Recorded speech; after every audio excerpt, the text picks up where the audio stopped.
Apa yang Anda bayangkan ketika mendengar nama seorang khalifah besar dalam sejarah Islam? Mungkin seorang pemimpin yang terlahir dengan karisma luar biasa, kuat dalam perang, atau penuh dengan strategi cemerlang dalam memimpin. Tapi, tahukah Anda bahwa salah satu khalifah paling terkenal dalam sejarah Islam, Abdul Malik bin Marwan, dulunya tidak seperti itu. Dia bukanlah seorang yang lahir di medan perang atau sebagai seorang panglima. Sebaliknya, Abdul Malik adalah seorang yang dikenal sangat alim, seorang ulama yang mendalam ilmunya dan cenderung pendiam.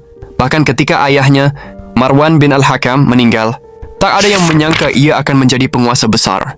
Namun kisah hidupnya yang penuh liku ini membuktikan bahwa kekuatan bisa datang dari tempat yang tak terduga. Abdul Malik bukan hanya sekadar mengganti jalannya sejarah, tapi ia mengubah seluruh wajah peradaban Islam dengan kebijakan-kebijakan strategis yang membuatnya dikenang sepanjang masa. Apa yang terjadi ketika seorang ulama yang seharusnya hidup tenang tiba-tiba harus memimpin kerajaan yang besar, terpecah belah dan sedang berada di ujung kehancuran? Bersama si rintangan pemberontakan dan ketidakpastian dengan kecerdasan dan kebijakan yang luar biasa, apa yang membuat Abdul Malik bin Marwan berbeda dari pemimpin lainnya? Apakah Anda penasaran bagaimana ia mengubah nasib dunia Islam? Atau mungkin Anda akan terkejut mendengar bagaimana ia merancang langkah-langkah besar yang tak hanya menyelamatkan kekhalifahan, tapi juga menciptakan sebuah warisan yang bertahan hingga sekarang? Mari kita ungkap kisah lengkapnya yang akan mengubah pandangan Anda tentang bagaimana seorang pemimpin sejati itu lahir. Abdul Malik bin Marwan adalah salah satu tokoh paling penting dalam sejarah Islam, khususnya pada masa kekhalifahan Umayyah. Ia lahir pada tahun 26 Hijriah, yang bertepatan dengan sekitar 646 Masehi, di kota Madinah, pusat ilmu dan agama pada masa itu. Ia berasal dari Bani Umayyah, sebuah keluarga Quraisy yang memiliki posisi kuat baik secara politik maupun ekonomi, bahkan sejak masa Khulafaur Rasyidin. Ayahnya adalah Marwan bin Al-Hakam, seorang tokoh politik senior di era Utsman bin Affan dan kemudian menjabat sebagai khalifah keempat dalam dinasti Umayyah. Keluarga ini dikenal dekat dengan kekuasaan sejak awal perkembangan Islam, namun juga menjadi bagian dari dinamika politik yang sangat rumit pasca wafatnya Rasulullah Shallallahu Alaihi Wasallam. Sejak masa mudanya, Abdul Malik dikenal sebagai seorang penuntut ilmu yang tekun. Ia tumbuh besar di lingkungan ilmiah Madinah dan sempat menjadi ulama yang disegani sebelum masuk ke dunia politik. Ia dikenal hafal Al-Quran, mendalami fikih dan hadits, serta memiliki ketegasan dalam prinsip-prinsip agama. Saking dalamnya ilmu dan kesalehannya, banyak sahabat dan tabi'in menaruh hormat kepadanya. Bahkan ada riwayat yang menyebutkan bahwa ia termasuk dalam kelompok ulama Madinah yang dijadikan rujukan fatwa pada masa itu. Namun sejarah membawanya kepada takdir yang berbeda. Setelah wafatnya ayahnya Marwan bin Al-Hakam, pada tahun 65 Hijriah, 685 M, Abdul Malik dinobatkan sebagai khalifah kelima dari dinasti Umayyah. Pada saat itu, dunia Islam sedang mengalami krisis besar, perpecahan internal, pemberontakan dari kelompok-kelompok Syiah dan Khawarij, serta ancaman dari kekuatan luar seperti Bizantium. Kenaikan Abdul Malik ke tampuk kekuasaan tidak datang dalam situasi yang stabil dan damai. Ia harus mewarisi kekhalifahan yang terpecah belah dan rawan kehancuran. Tapi justru dari titik krisis itulah, ia mulai menunjukkan kapasitas luar biasa sebagai pemimpin.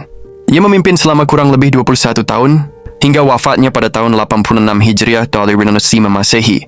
Dan dalam masa kekuasaannya yang panjang itu, ia tidak hanya berhasil menyatukan kembali wilayah kekuasaan Islam, tetapi juga membangun fondasi administrasi dan budaya yang kuat, sebuah warisan yang dampaknya masih terasa hingga kini. Yang menarik dari sosok Abdul Malik bin Marwan bukan hanya latar belakang keilmuannya, tetapi juga bagaimana ia bertransformasi secara drastis ketika memasuki medan kekuasaan. Sebelum menjadi khalifah, Abdul Malik adalah sosok yang dikenal tenang, lembut, dan menjauhi urusan politik praktis. Ia menghabiskan masa mudanya di masjid-masjid Madinah, berdiskusi tentang ilmu, meriwayatkan hadits, dan mendalami Al-Quran. Namun ketika ia naik sebagai khalifah, situasi yang dihadapinya tidak memungkinkan untuk mempertahankan kepribadian idealis yang dulu ia miliki. Dunia Islam sedang dalam keadaan kacau. Munculnya pemberontakan, Abdullah bin Zubair di Hijaz, konflik berdarah dengan Khawarij di Irak dan Persia, serta ancaman dari Romawi Bizantium di wilayah barat. Dalam situasi itu, Abdul Malik berubah. Ia tidak lagi tampil sebagai ulama yang lembut, tapi sebagai pemimpin politik dan militer yang tegas, dan mengambil risiko besar. Ia dikenal memiliki pemikiran yang strategis, ketegasan dalam keputusan, dan kemampuan tinggi dalam membaca situasi politik. Satu kalimat terkenal yang menggambarkan transformasi dirinya muncul saat ia pertama kali diangkat menjadi khalifah. Beliau berkata, "Sekarang bukan saatnya lagi berkata lembut dan bersikap seperti ahli ibadah. Saat ini adalah masa untuk bertindak menezakan kekuasaan dan mempersatukan umat. Pernyataan ini menunjukkan bahwa ia sadar akan beban sejarah dan tanggung jawab besar yang dipikulnya. Ia rela mengorbankan sisi pribadi dan idealismenya demi menyelamatkan umat dari perpecahan. Meski transformasinya terkesan drastis, namun tidak serta-merta menghapus sisi intelektual dan religius dalam dirinya.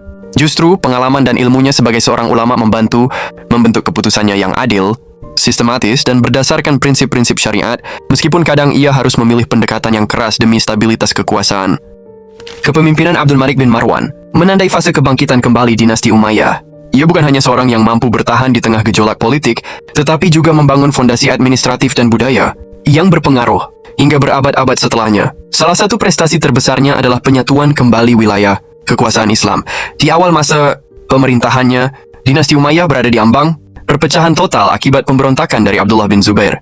Namun melalui strategi militer dan diplomasi yang cerdas, serta keberanian dalam mengambil keputusan, Abdul Malik berhasil mengakhiri dualisme kekuasaan dan menyatukan umat di bawah satu kepemimpinan. Ia juga dikenal sebagai bapak reformasi administrasi. Di bawah pemerintahannya, sistem birokrasi diperkuat secara besar-besaran. Ia menggantikan penggunaan bahasa Yunani dan Persia dalam urusan kenegaraan menjadi bahasa Arab sebagai bahasa resmi administrasi. Keputusan ini bukan sekadar simbolis, tapi merupakan langkah monumental dalam membentuk identitas, budaya dan politik umat Islam. Prestasi penting lainnya adalah pencetakan mata uang Islam pertama.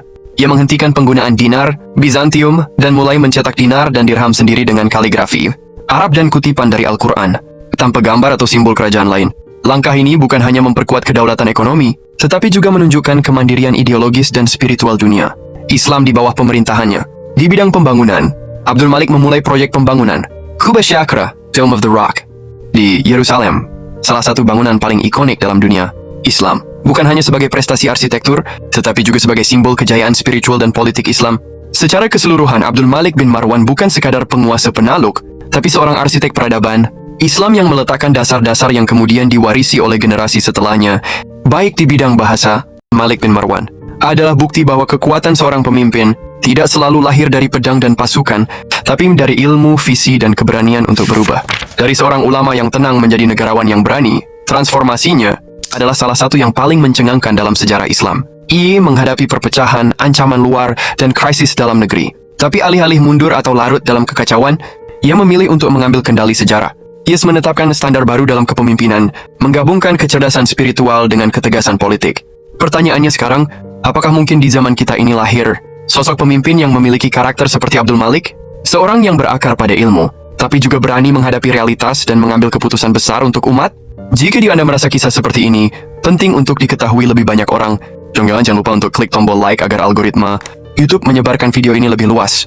Tulis di kolom komentar, menurut Anda, apa pelajaran terbesar dari kehidupan Abdul Malik bin Marwan? Dan jika Anda ingin terus mengikuti kisah-kisah sejarah Islam yang penuh hikmah seperti ini, klik tombol subscribe dan aktifkan loncengnya, karena setiap minggunya akan ada video penuh wawasan seperti ini.